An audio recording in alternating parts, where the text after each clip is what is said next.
আসসালামু আলাইকুম। আপনারা জানেন আগামী মার্চে এমফিল ডিপ্লোমা পরীক্ষা হতে যাচ্ছে এবং পাশাপাশি এমপিএইচ।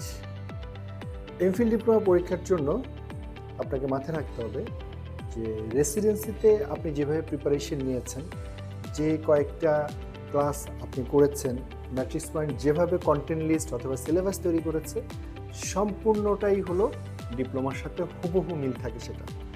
এবং এখানে কোনো ধরনের পার্থক্য নেই। আপনার পড়া বা কোশ্চেনের যে প্যাচ থাকে এটা হুবহু ডিপ্লোমা এবং রেসিডেন্সি একই রকম। পার্থক্য শুধু 200 নম্বরের রেসিডেন্সি পরীক্ষা এবং আপনার ডিপ্লোমা পরীক্ষা হয় 100 নম্বর।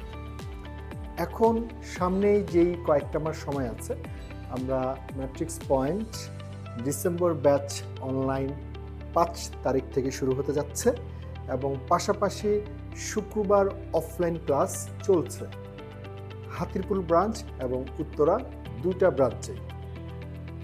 সো একটি ভালো প্রিপারেশন নেওয়ার জন্য সবসময় আপনাকে মাথায় রাখতে হবে কনসেপ্ট বেসড মেকানিজম নির্ভর আপনি ক্লাসগুলো করছেন কিনা। এবং আমরা এনশিওর করেছি আপনাকে আমাদের যে 34টা ক্লাস, যে পরীক্ষার প্যাটার্ন, এবং আপনি আমার সাথে একটু কথা বলে পরীক্ষার প্রিপারেশনটা শুরু করেন এবং আপনি অবশ্যই খুব ভালো একটা প্রিপারেশন দিয়ে পরীক্ষাটা দিতে পারবেন। চোখ রাখুন ম্যাট্রিক্স গ্রুপে। ধন্যবাদ।